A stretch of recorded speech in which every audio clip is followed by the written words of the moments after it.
Good morning and welcome to the FYI. How are you doing today? Good to see each and every one of the FYI family on the live this morning, this Wednesday, the 5th day of June already. I'm in May, though. I'm still right back there in May. How are you guys doing this morning? I'm in May, folks. May.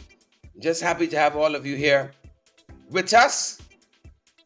Great to see each and every one of you. Debbie Collins says it's blackout in the Republic of Providence. Blackout. High income country, fastest growing economy in the world. Power shipping, powering.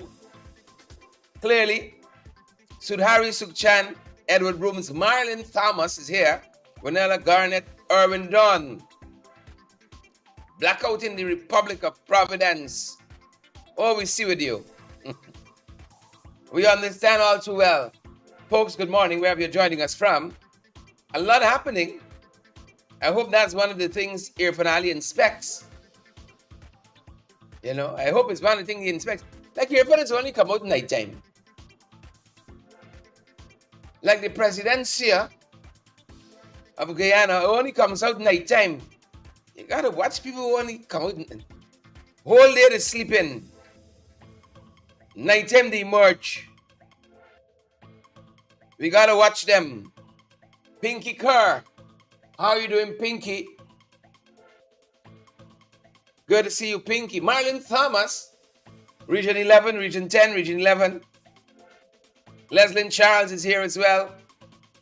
Good to have all of you on the live this morning. Great to see each and every one of you on the live. How are you folks doing this morning? I'm trying to make sure that we dot the T's and we cross the I's. Isn't this sound a little strange? I might be a little off. A lot of inspections happening by Irfan Ali. We got some recommendations. Yeah, we want to see people do well. Of course, we got a couple recommendations we want to put in there to make sure everything is everything. Great to see each and every one of you folks on the live this morning. How y'all doing, man? How y'all doing? Good to see you folks on the live. How are you guys doing today? It's Wednesday. Believe it or not, Wednesday's upon us. Oh, they come around so fast, don't they? Already in the middle of the week. If we're not too careful, just now in the middle of the month, and we know how we meet here. We sleep through. That's why we gotta be so careful, folks. We gotta be so careful. We sleep through the whole thing. Saw your fun on the road last night. Time's hard, everybody. You gotta go on the road in this country sometime. A lot of things happening in this country, folks. We're happy that you were here with us. You. Same you, because he's money said me. You. One of the same. Joanna Green, it's so good to see you. And AC this morning.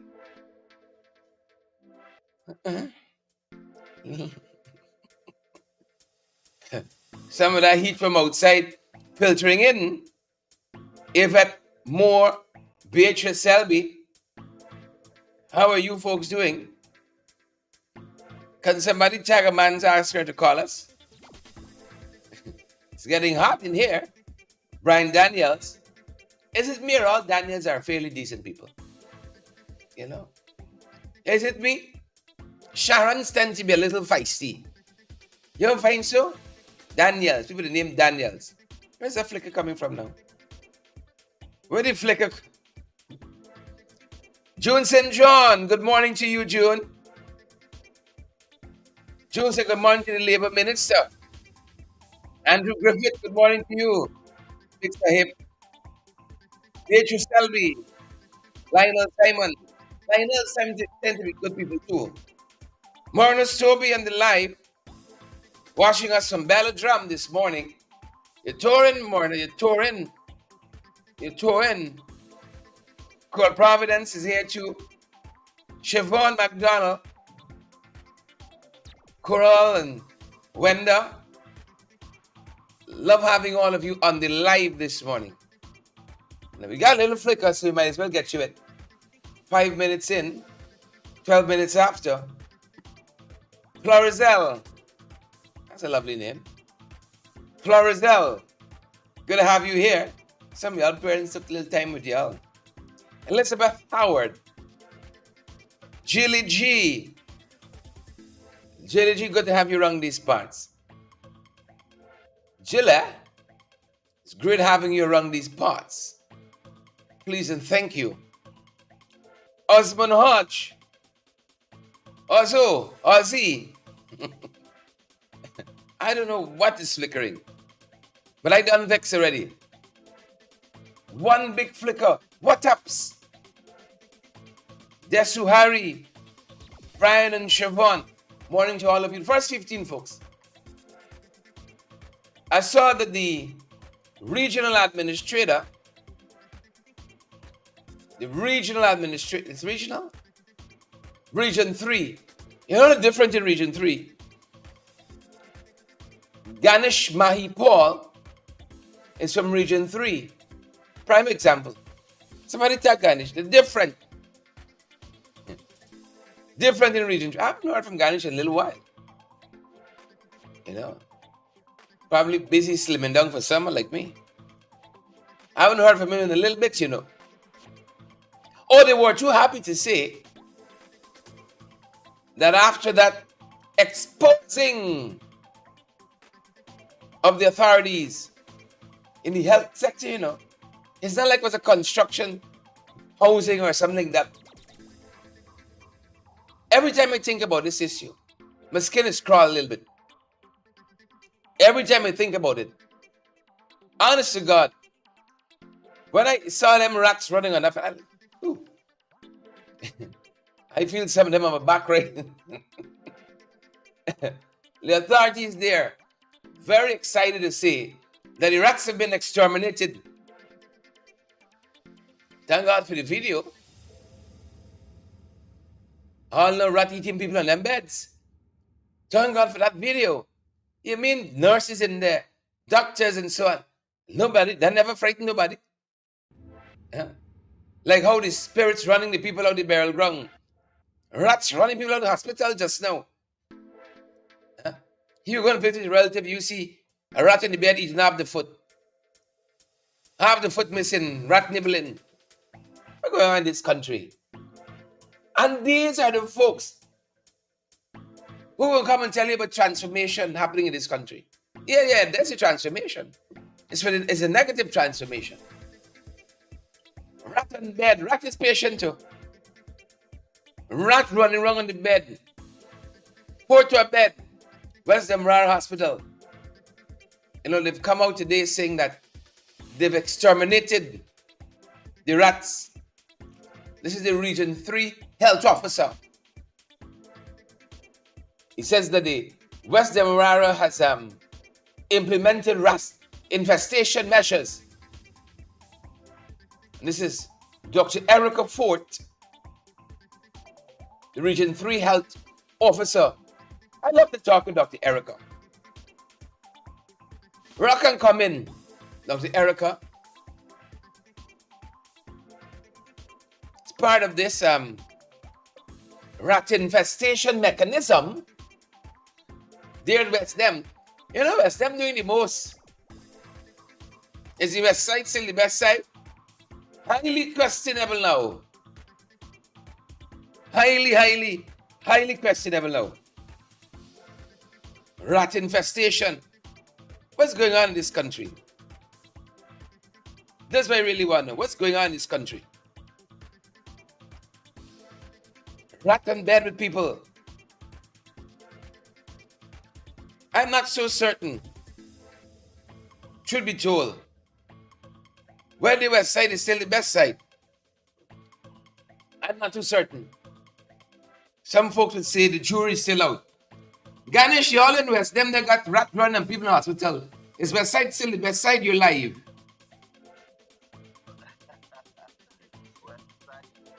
West Side, but not with these corrupt people. West Side was the best side from 2015 to 2020. We never had that situation. Never in those years. Rat running on people. You see, Sharon, morning to you and your viewers. Good morning, sir. The thing is, the regional health officer for Region 3, her name is Dr. Erica Ford. Erica Ford. Correct. And if you check Erica Ford's profile and you check her presence where she is most of the time, she's engaged in political activities, running around with the regional chairman. She's a politician. Yes, and that is what happens when you have square pegs in wrong hole.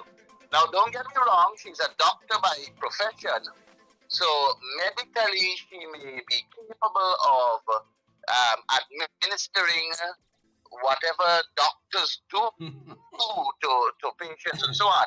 But when you take that administrative position as a regional health officer, you are responsible for the health facilities in the region.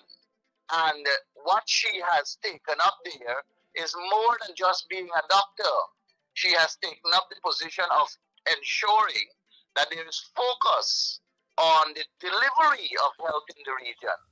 But when you see her gallivanting with the regional chairman and Priya Manik Chan and Deodat Indar going out to this political meeting, that political meeting, and always present in the politics of things, it takes away from what our real responsibility is. And that is to manage the health facilities across the region. I can tell you this much, I will be making an impromptu visit to that hospital. I'm not going to say the date nor time because it must just be me showing up. I hope that's going to run you out. Other reports concerning the male ward, the male outpatient, is that outpatient? The male, I guess it's inpatient ward, where all of these people will be staying overnight and so on. I'm not a medical person, so I don't have the medical terminology in my head. But what I do know is that there are complaints about flies being around patients not being taken care of, and a whole host of other issues that has now arisen in these facilities, reminding us of what it was before 2015. Very, very unfortunate situation in the medical arena of our country, and specifically in this instance, the Brickdam Regional Hospital. Ganesh, you use the phrase gallivanting. Isn't that part of the problem? Because if an administrator was administering the duties and responsibilities of the regional health officer, you wouldn't have to now be trying to increase, as the report says here, the frequency of scheduled sanitization and extermination of pests and rodents. And they're telling us too that the stench was in the neonatal intensive care of this very hospital was a dead pigeon, according to them, in the roof. It's like where's them doing the most, Ganesh? What you're saying is accurate. The issue is not the institution, it is the people who are holding the respective positions to ensure that what has to be done is done. That is the problem. I have no issue with Dr. Erica Ford as a doctor. As a medical practitioner, I have no issue with her. Yeah. She is aptly qualified, went through the learning process and so on to become a qualified doctor. What I have an issue with is her ability to administer health in the region from the perspective of being the regional health officer or the program manager responsible for health delivery services in the region.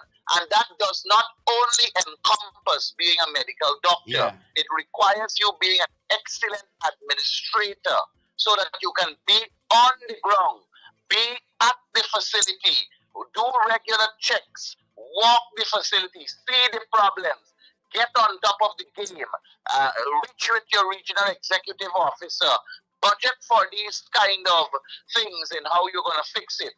Medical delivery has our health services delivery is not simply a doctor coming and check a patient, but the bed sheet must be clean, the environment must be hospitable, you must have Sanitized. This hospital. regular sanitation. It must Yeah. be an environment that is germ free. Yeah. Correct. That is what you don't have. You don't have that at the West Demerara Regional Hospital, and it is a problem across the region because the focus of Erica Ford at this point in time, alongside the regional chairman and others, is to create an illusion to tell people that all is good and glorious. But those who are experiencing it for themselves can relate completely different stories, especially when it comes to receiving services within the health sector and all the other sectors of the region. It is terrible. Yeah, all can be well and good in the region and big national transformation as they claim and rat running on people in hospitals. You know, when I saw that video for the first time, I was in disbelief. I said that someplace else. That can't be here 4 years later when these people talking all these glorious things in Little Dubai and Big England and all that. Sharon, a family member of a patient went there yesterday, and she said that she had to end up cleaning her patient, and she had to do everything for the patient. Wow. And based on her observation, it's as though the patient was not looked at or attended to in 2 or 3 days. Wow. And you know, the sad thing, her conclusion, based on what she said to me, is that the patient had dry feces on him, and it's as though no attention is placed on him. His back is full of sore. It has a stench. It's like they're not attending to these patients, man. It's terrible. It was so terrible for me to just hear it from that visitor, that family member of the patient. Yeah. That it's not even. I don't even feel comfortable repeating all that she said to me. But West Demerara Regional Hospital is not the issue. The institution, the buildings, the aesthetics or what's not may be the issue, but not the physical place. So solving the problem doesn't require you shutting down West Dem, if you understand me. Yeah. Because you could shut down West Dem, but if you still have these very people serving in other areas, then the problem will just move from one place to the next. And that is why the solution to the issue has to do with these people doing what they are appointed to do. And it is difficult for them to do what they are appointed to do because they were never appointed in the first place based on merit. They were appointed based on political connection. And that is a fundamental difference between the AP and new AFC when we were in government and now. We were not appointing people based on political affiliation or their love for the AP and UFC. It was based on merit. Merit is what had people working at West Dem Hospital. If you go through all the regional health officers we had at our time in West Dem Hospital, and people who work at West Dem can attest to this, we had some very, very good doctors who held the position of regional health officer. And when they did things that were not correct, we immediately replaced them with other people whom we believe could have done fantastic jobs. We had people like Dr. Bibi Jabbar, who was now thrown out of the system. We had people like Dr. Niall Hootsman, I think is his name. We had Dr. Bancroft. These are reputable people that focused and fought for a better health institution. Yeah. I dare anybody, I dare Sherrod, to come and tell me and show me where problems like this occurred during the AP and UAFC time at the West Demerara Regional Hospital. Every time there was an issue there, we jumped on it. The two surgical units that are there at the West Demerara Regional Hospital were put there by the AP and UAFC government. The facelift that the male ward received was under the AP and UAFC government. Thought we ended the 24-hour security and improved the security services by having more security officers on the campus of the hospital complex was done by the AP and UAFC. Everything that was improved there back when we were in government is now in a deplorable state under the People's Progressive Party. And these people want us to believe that they believe in healthcare delivery. They're building 6 brand new hospitals. But it's just a matter of time before it turns just like West End. But it's as you Because said, you it's keep not the putting building, it's the people who people. are not fit for the job. It's the policy and the people they put to man these facilities. That's the problem. Exactly. Exactly. Yep. You're perfectly correct. Yep. The people who they put to man these facilities, even from a policy level, because their policy is terrible, you're going to have that trickle down effect. Yeah.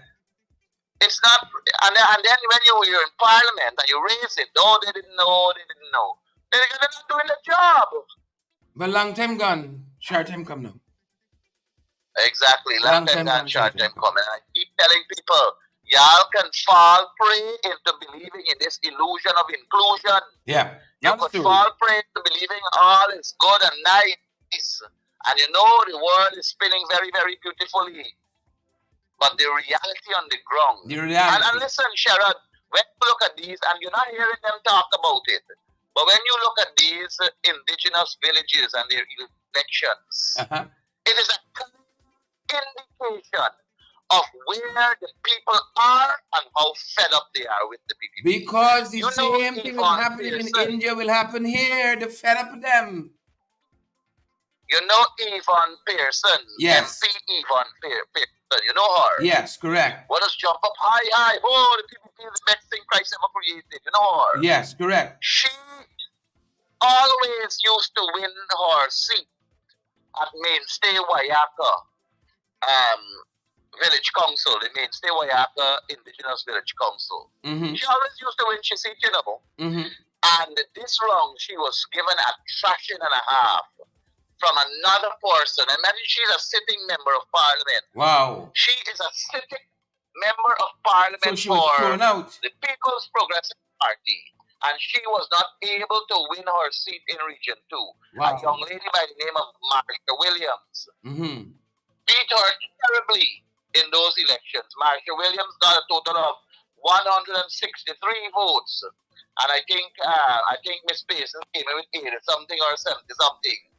That's a licking and a half. Yes. For a person who is in the system. Yvonne Pearson is in the system. Old head. She works at Ministry of Amerindian Affairs. Big salary. She has been to show of Mainstay Wayaka for a number of years. If she wants anything, she could make a call and get it for fix the people them and they go fix the people them problem in Mainstay Wayaka. Mainstay Wayaka voted against her.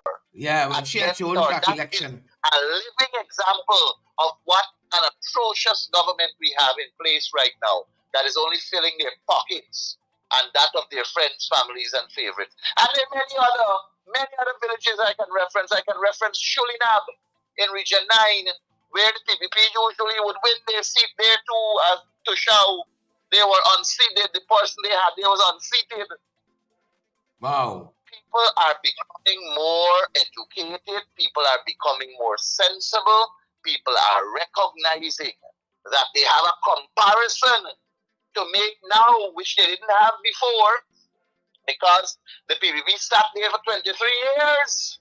So it was one thing over and over and over, and the young electorate were forced to believe what the PPP were saying. Correct. But now, you have that 2015 to 2020 period of the AP and UAFC, and now you have this 2020 to 2025 period. And the people are sensible to factor in that within 2020 to 2025, oil money is there.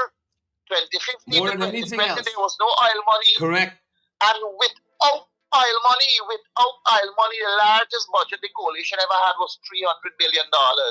And never did they ever punish the way they're punishing now.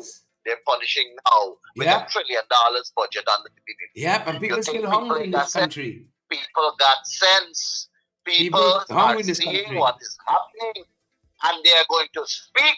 They're going to speak through their votes come next election. I'm telling you that, Sharon.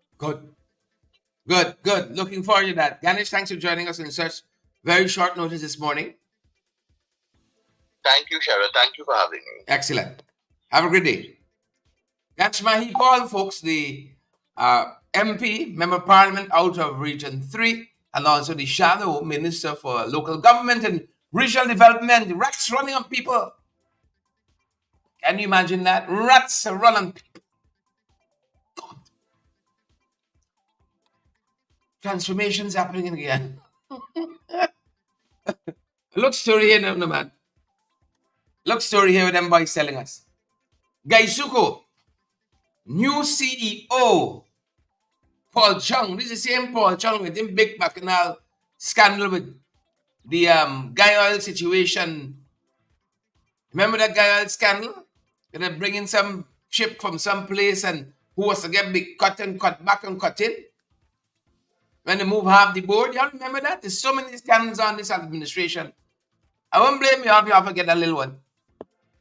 Big story. Same Paul Chung. When you think that the Private Sector Commission, that he was chairman of the other day, independent, so no. Private Sector Commission under them is just another PR arm of the state. Just another PR arm. See, he's gone now. He replaced the other incompetent buffoon. He got some posts now in the EU doing something, wasting taxpayers' money even more. But Changi says now that his main thing here is to improve the efficiency of Gaisuko. That's what he would. That was he wanted us to believe. He can improve the efficiency. Top priority. According to the report. Who's sharing the live this morning? There's only old heads out here. The real political activists can remember that. That was in the earlys. Paul Chung. What's the other one name? He went in Anuk party and then he went over to the PPP. He was on the board there. I see them boys at Statement with the Bamia school gave you work. He was on the board leading some backdoor negotiations. Typical of the PPP. Oh, we can buy the aisle for $10. All right, but 2 is we own because the aisle is really 8. One set of corruption. Friends, family, and favorites. Same person, Paul Chung now. He was chairman of the board there. Gael. He gone for waste taxpayers' money. More bad. You know, guys, Suko chair, CEO, gets about 30,000 US a month. And that's only flat salary, not the benefits yet. 30,000 US. Gaisuko not even making 30,000 US. Whoever should be chair of Gaisuko, should be CEO of Gaisuko, should work for free. Gaisuko bringing in nothing. At this point, this should be a labor love. This is a charity we run here now. We give away sugar at this point. If you're taking 50 cents to produce sugar, you're selling at 10 cents. It's a charity you're running. Let's just give it away now. Every Guyanese should be able to go in the supermarkets, pick up sugar for free on this. With the kind of money we pour into Gaisuko, $70 billion. And you're producing sugar at 50 cents. You got to sell it at 10. It's a charity. Let's just give it away now. Paul Chung says, that's efficiency. He's all about efficiency. He got the nerve. But look efficiency for Chungy. They can now transport cane from Skeldon to Albion. That's added cost, you know. So you're done producing high at 50 cents. I'm just using a number. You have 15 cents more than now. But you're selling at 10. So that's the demand in the market. That's the market price. 10 cents. And he said he's looking for efficiency. Top priority of his administration and tenure as Chief Executive Officer. And the first move is to cost the company more money. It's to cost the company more money. The first move. Paul, you're going to hear for long, my brother. No waste of time. And most certainly, do not waste our time. Don't waste my time. And this is what one little writer in today's paper says. I think it's Shamshun Maham. Shamshun says, this is unrealistic. Cameron said the same thing yesterday. We spoke about this. It's unrealistic. Unrealistic. If the taxi from Boulder to Stabrook is 200, you expect them to carry it to the Harbour Bridge for the same 200? You got something more. It's unrealistic. One set of nonsense you're doing here. But his top priority is efficiency. He must be going to fetch this kid and he back. For 30,000 US a month salary, you better be fetching the kid on your back. To Albion. Commissioner Cole, 30,000 plus benefits. And you know this is a guy that's got a lot of Spanish girls up in the boardroom and so. A lot of other benefits Paul can get too. Y'all know this kind of, a lot of Spanish girls up in the boardroom and so on. Oh yes, helping to improve dividends, no doubt. You know, we gotta raise profits up in this place. Something gotta raise up in here. Bring some Spanish girls. But there is no country on earth. You know, a lot of folks think I'm too lighthearted about these issues. But they don't understand, Naomi.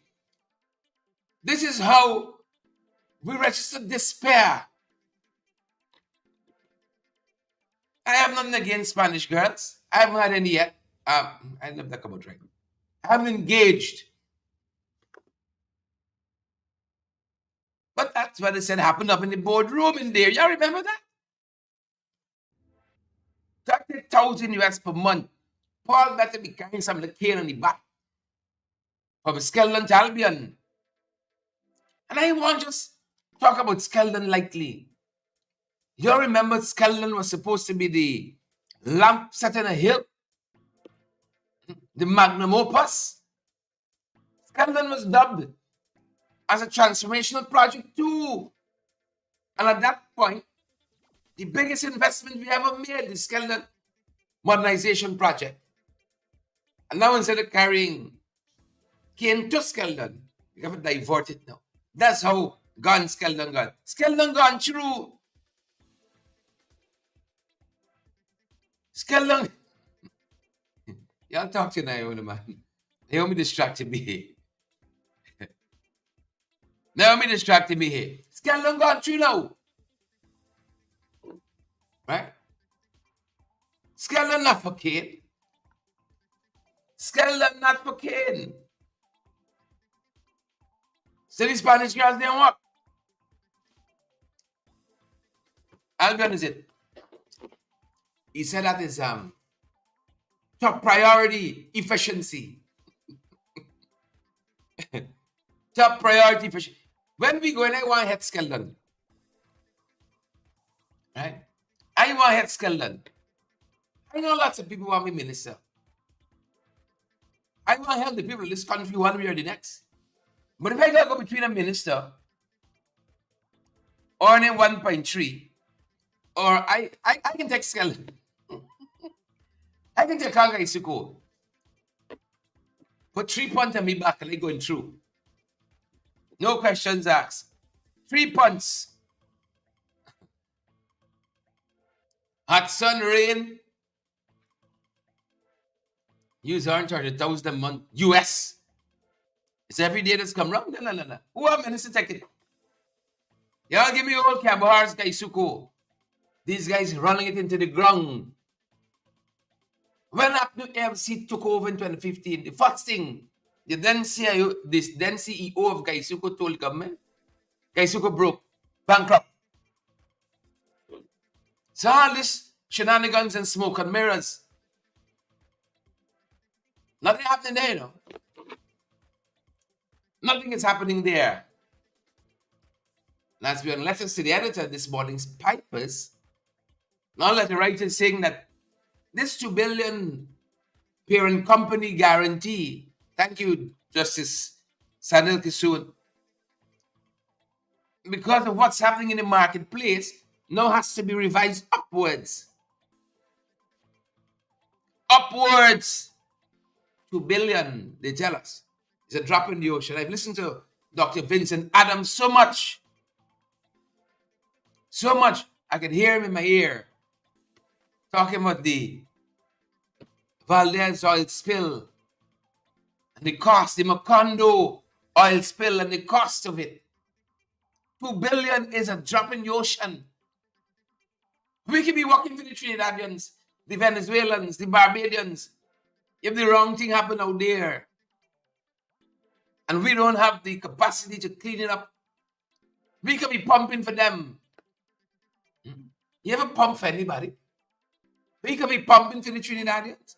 Everything you're taking out, got to go there for pay them to clean up the coastline. I couldn't miss the opportunity when Tobago had that oil spill.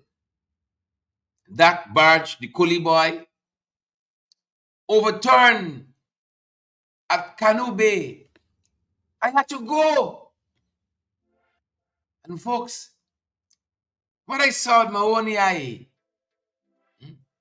the old people say, what you see in broad daylight, not a candlestick for go look up nighttime. An oil spill is not something simple. I saw wildlife affected there. Industries, the fishing industry affected there. Tourism, some of those resorts dotting the Tobago coast affected there. It's not an easy thing. Oil tick lapping against the beauty of the Tobago coastline.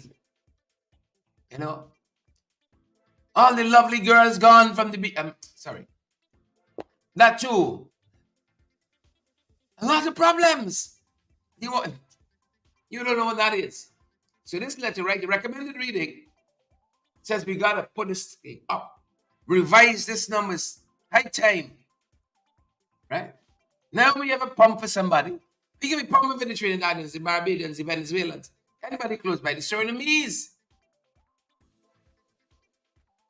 Oil from Tobago is lapping at the Venezuelan shore. And we closer? Marcia guys said they don't care. They don't care. Non-letter writing says teachers union should sue the PPP. Sue them for back pay based on the last disbursement, unilateral across the board pay increase. Sue them. Right? Naomi says all her life she's been pumping for people. All her life. When Naomi said that, I remember the color purple. All my life has had to fight. All her life, says she's been pumping for people. Right? Well, Naomi, it's time you pump for yourself now. Welcome to our humble morning. It's people like Naomi. It's God's people to say we take a lot of things like heartedly here, you know. It's time you pump for yourself now. Time you pump for yourself. We're in a bad way. As the Trinis would say. We're in a bad way. Very bad way. That's what I want to tell you. Very bad way. Look story here now. I tell you last night I spot Irfan inspecting. Irfan went and inspect this Conversation Tree Road project that the same company Calico couldn't finish and now they just settled with the government. He inspected too. And it didn't go right. He inspected too. It didn't go right. No, Irfan different. We have a head of state for good or bad. Who's wake up thinking about the bell wrong? Irfan wake up one morning. He said, I feel like doing a live from the burial ground. You mean Lurupante? I passed Lurupante the other day. A man complained bitterly. They got a Chinese managed supermarket just off Cemetery Road. The man said, they ain't got no spots to bury people here now. They bury people sideways, crossways. Some people stand up. That's why, let me go off into the ether in some poetic flames. Don't put me there. That's the instructions. Calico now to settle. I feel like when Irfan visit these projects, like he's crossing. I saw him visiting right here. That project running from Conversation Tree right through. That's the Bryanville area. Bel Air. The company couldn't finish the work. They want pump, but they can't finish the work. This is the Concrete and Steel Government, STEAL. The Concrete and Steel Government. Rise of the contractor class, but they can't do the work. If I visit that one, Calico said they settle. That's the word on the ground. They have settled with the government. Whatever that means. See, whatever that means. They said they settled.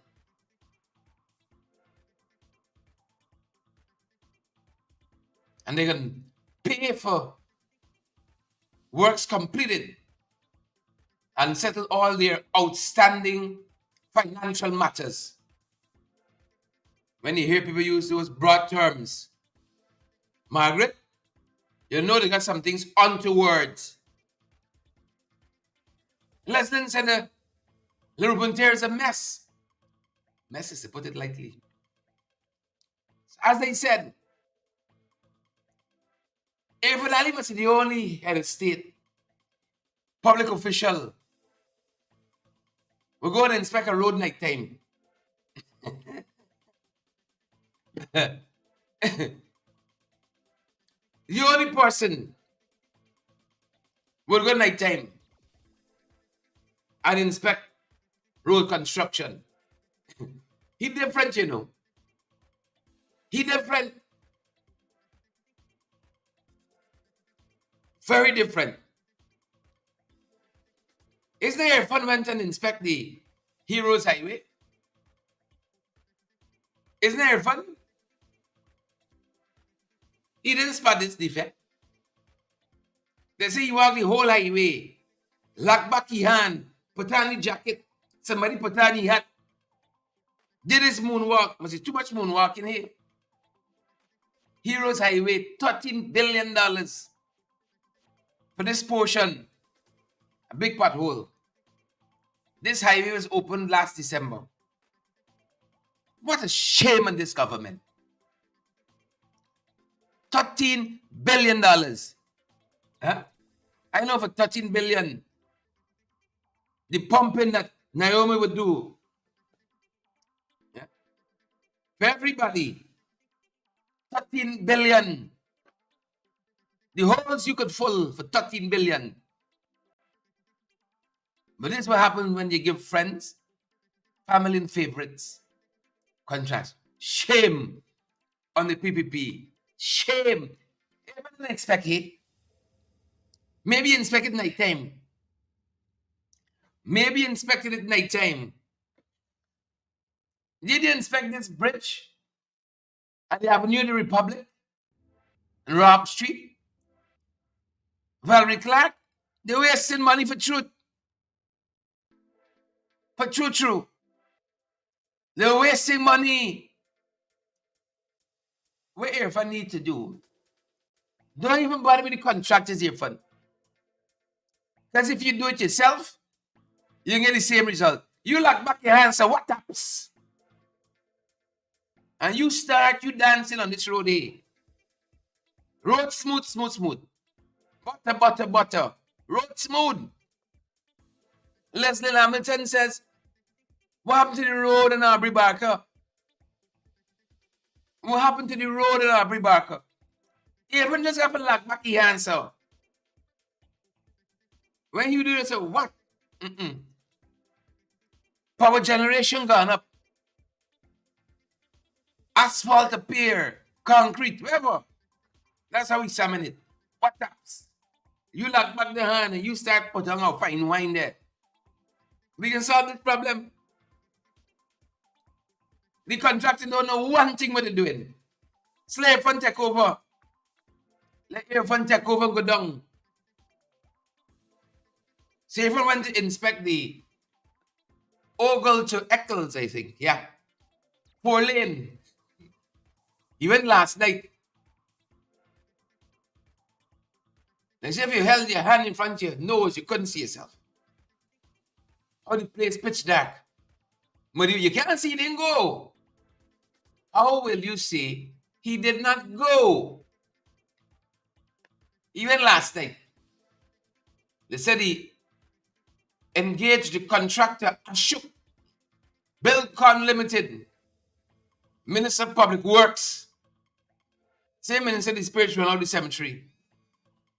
Now they're trying to finish. Engage the Minister of Public Works. Right?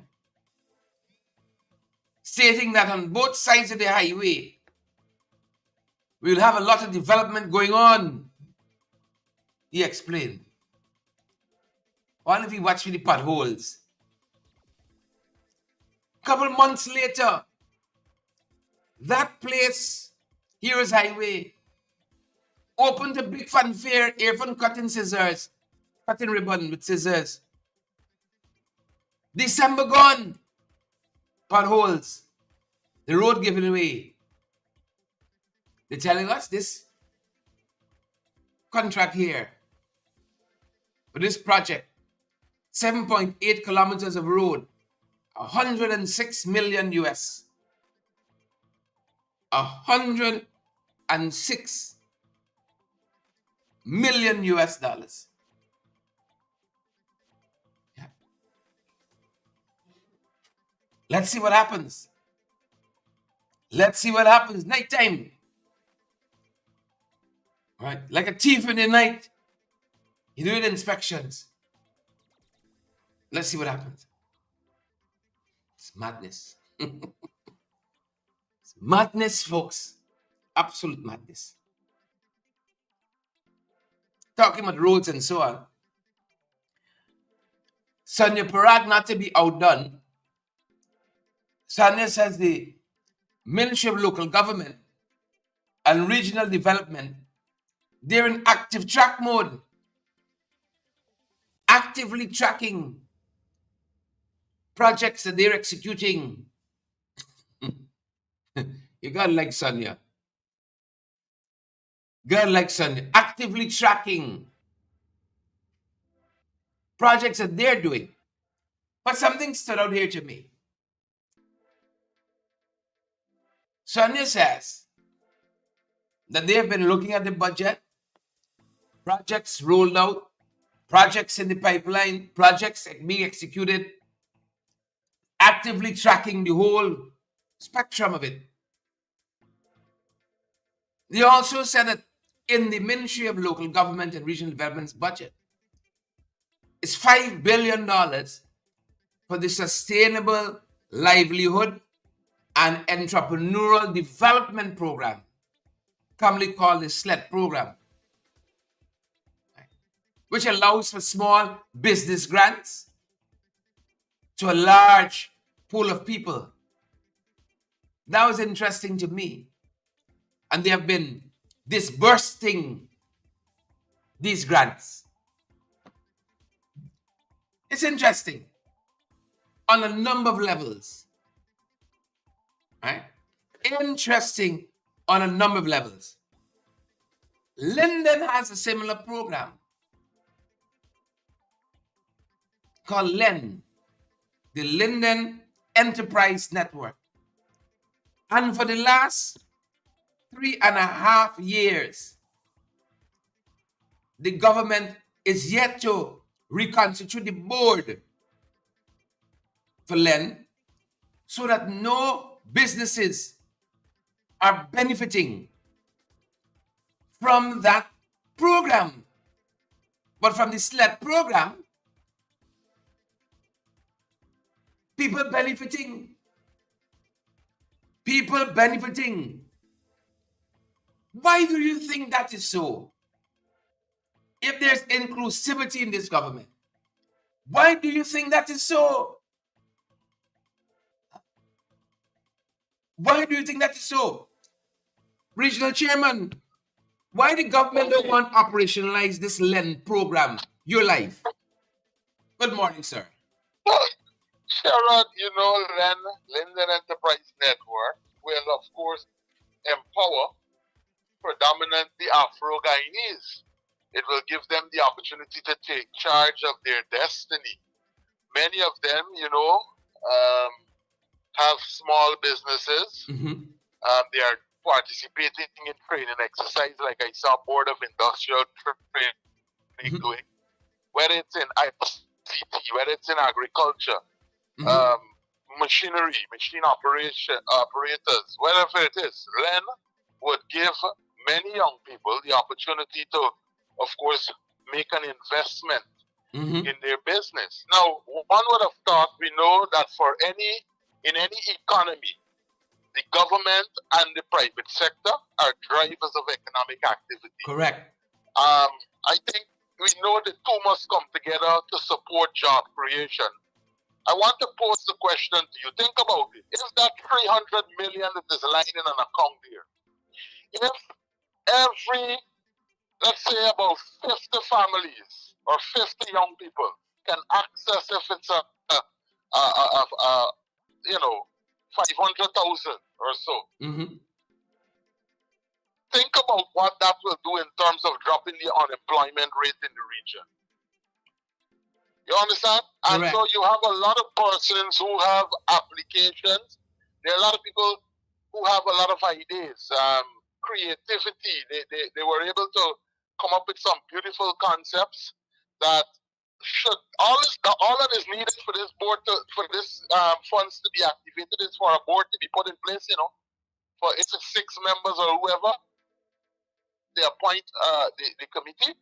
And this board can be activated and give support to small businesses. But the government, of course, continues to starve the region of resources, continue to target our people. Hence, this delay in the appointment of the board. Regional Chairman, I'm asking because we are on the program and we're talking about the fact that Sonia Parag, the Minister of Local Government, is boasting of all that our ministry is doing. And part of what they're doing in her budget, there's a $5 billion for the Sustainable Livelihoods and Entrepreneurial Development Program, SLED. And she said it is redesigned as a program that allows small businesses, or rather small business grants, to a large pool of people. This is Len. Yeah, exactly. But Sharon, the reason why they will want to continue to ignore Len and focus on SLED, nothing is wrong with SLED. Correct. I was part of a team that monitored several projects in the region that executed SLED program. They had block making factories in Kamaka and Blueberry Hill. When they came to office, rather than in the interest of continuity, put systems in place to ensure that those persons continue to receive the necessary coaching, they have completely ignored all of those persons. I know of a girl that had funding to do a salon, and her salon is still active today. I'm sure that she has not received any further support. But what SLED has been doing is that they have been picking off people that are connected to them, and they have been locking the doors out on genuine business people who have the requisite documents of business registration. They're compliant with NIS and GRA. And what they have been doing is directing the SLED funds to political people. I know of a guy, Matty Sampson, who's boasting that he receives funding for his operation. But then you have other persons who have businesses and who have been existing way before him that have their records and their documentation. They are being denied. So it's not a fair process, and it is being used as a political tool. Wow. Just wow. And then they come to Linden, you know, bust the people in, chuck the people in, and then they'll come and talk about inclusivity and how much they're doing for Lindeners, but not by the SLED program. Not by the Len. Since 2020, the state has ensured that they have utilized several avenues, and they have practically shut it in the face where they could have practiced and ensured that there was development occurring. They have shut it in the face of the residents of Linden and Region 10 by practically emasculating organizations like Linden Enterprise Network, taken away from LEN, and those who could have benefited from it, its ability to empower Afro-Guyanese, particularly the entrepreneurs, with those very supportive loans. And as I said, what they're doing is they are refusing to reconstitute the board of directors, and that is where you have an issue. You heard in this year's budget, I think it was, where Juretta Finance FP would have grilled the finance minister on why it is that 2 years ago he indicated that he was going to appoint the board. That was in 2022 or 2021. Mm-hmm. We are now in 2024, and they have still refused to appoint that board. And coming soon. Yeah, clearly they're not interested in empowering our people. And so Len will continue to face even the staff who are at Len right now. They're not even, many of the persons would have resigned because there was always a challenge in them receiving their salaries. And they had to be wondering month to month. There was this uncertainty of what would happen next with that much needed entity, in terms of it being allocated resources. There's a lot of uncertainty occurring in that organization. Wow. Regional Chairman, thank you so much for coming through in just short notice and bringing clarity on this matter for us. Thank you so much. Yeah, James, thanks. All right. Darren Adams, Regional Chairman, Region 10. There. So much for transparency, so much for good governance. Y'all think they're easy? Well, they're not. Just in case you thought they were easy, they're not. Look, sorry here now. Robeson.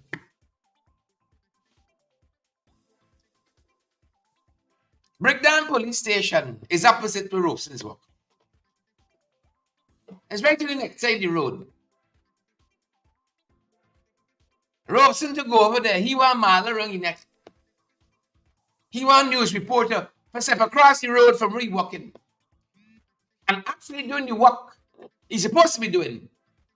Because he has responsibility for this sector. The security sector. There should be a shame. If I could any picture to say, Minister Ben visits the new Brickdam Police Station that burned down on his watch. And he's walked right over the road. Every day he should peep in there to see what's going on. But it's so need for PR. It's like prayer on the man on the roof. Prayer on the man on the roof. They so need a PR. At least Ben's I put on my hard hat, hey? And my little vest. Ben said, hey, abuse me, but safety. National safety, they could abuse me. But not work site safety. He put on his hat and his vest. He shimmy. You know the shimmy is the little one that's meet. Don't meet with him. Like a waistcoat. Put on his shimmy. This man walking right across the road, you know. But as Diane Abrams says, for Guyana to grow, every day he got to pass this thing. Because he step inside, he got to get camera. He got to put on a mala around here. He got to show some petals. So when he do his work, he's a PR event. 80% of the Brickdam Police Station burned down and he watch. On his watch. He should go down and cover night because he want nobody see to be reminded of his incompetence. He should go down and cover night and say, "What's happening here? How we coming?" He want big camera to remind us that Brickdam burned down and he watch. The security sector under his purview. The fire service, less than 5 minutes round the corner from we walk on the next side, under his purview. Both failed. Mahiga camera. Building a big police station. State of the art.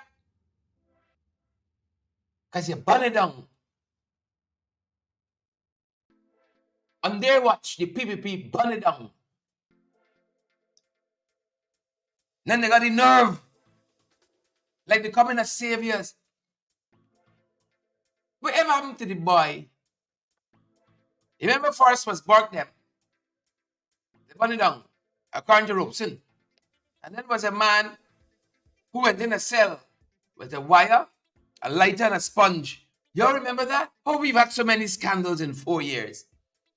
Y'all remember the man who had prisoner, a wire, a lighter, and a sponge, and took down 80% of the Brickdam police station headquarters. The compound is a whole block. 80% burned down. You remember that?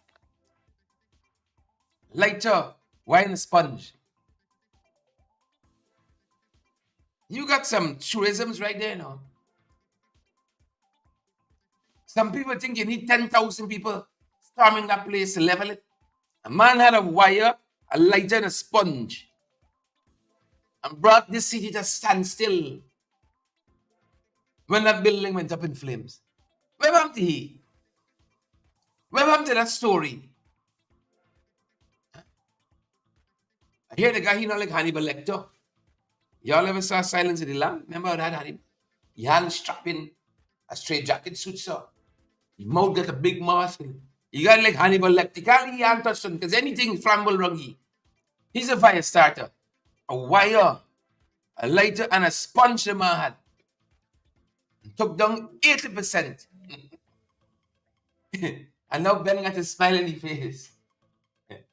You looking nice here, man.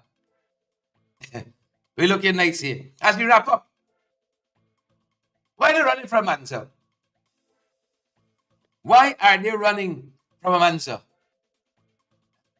They were supposed to have a very important committee meeting quite recently. Very, very important committee meeting. And we hear Tad running. You know Tad ain't got no real work to do. He's a black tank specialist, I hear. It's not foreign affairs, really. Is he think? He's a black tank specialist. That's what we're being told. He always handing out a black tank someplace. He inside more than the outside looking after our international arrangement. Amanza, why Tad running from you? You're live. You're live on our morning show. I see Tad was supposed to have a very important meeting, the Foreign Relations Committee, and he's gone MIA yet again. I'm sick and tired of you, Todd. BBC government. They do not intend to govern this country with any level of seriousness. We've been calling for months for the Sectoral Committee on Foreign Relations to be reconvened. The last time we met was in November of 2023. The last time. In a situation where our country is in a tense geopolitical space, we have a neighbor on the western side that continues to build up troops along our border. And this government believes that the people of Guyana are not deserving of being kept up to date on what is happening. And so an hour before we were all set to commence the meeting, I received a call from the Parliament office to say, "Oh, Minister Todd is asking that the meeting be rescheduled." I said, "To when?" "Oh, the date will be announced." So rescheduling the meeting is one thing, but coming without a definite date really does indicate that this government isn't serious. They clearly are out of their depth, and I think they are not prepared to answer the questions that we have for them, that the people of Guyana have for them. And so, it's just another demonstration of their inability to govern and their unwillingness to even adhere to the most basic tenets of transparency and accountability. Mm-hmm. But Manza, give us a little history of this committee, because if I'm not mistaken, we're probably only talking about this meeting in the first instance because the last sitting of the National Assembly, you spoke about the committee not meeting, and then suddenly the same day, if not the day afterwards, we heard this announcement, the committee will meet. Now, this is a couple of weeks ago. And now that the meeting, they suddenly decided that they're going to cancel the meeting for all intents and purposes. If you don't have a date out in the future, you're going to have the meeting, it's canceled. Right? Yeah, absolutely. Absolutely. I want our viewers and listeners to understand that these sectoral committees were put in place as a form of scrutiny of government policies, etc. And so there are a number of sectoral committees over the different areas of governance. The Foreign Relations Committee, of course, it is chaired by Hugh Todd, and so the meetings have to be called by him. I am the deputy chair.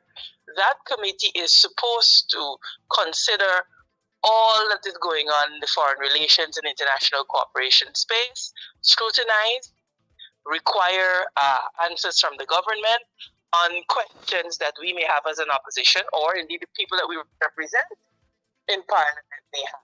So these are constitutionally set up bodies, and they are intended to afford the people of Guyana scrutiny. And so you see here, Sharon, the interplay that we talk about when it talks about our constitution. These committees are there, but in the absence of a government that is willing to be transparent and accountable, their purposes are frustrated. Correct. So this is what we are dealing with. And the only way that we will get some relief from this nonsense is to vote the PPPC government out at the next elections. They believe in a lot of showmanship. They believe in a lot of promises, but they lack depth. They lack substance, which is why they're running from robust discussion in a sectoral committee. We urgently need immigration reform. That is something that the sectoral committee should be concerned with. We have close to 70,000 migrants now flooding our country. That is something that the Foreign Relations Committee needs to weigh in on and to come up with proper policies to guide the way forward. So this shirking of these very, very important areas of responsibility, it is disgusting now. It is disgusting. And I hope that the people of Guyana are as outraged as I am, because we are talking here about our national security, Sherrod. We're talking here about the implications for our territorial integrity and our sovereignty. And the people of Guyana have no answers. And this government does not believe that it must provide answers. We get more intelligence from the newspapers in Brazil than we do from our own government.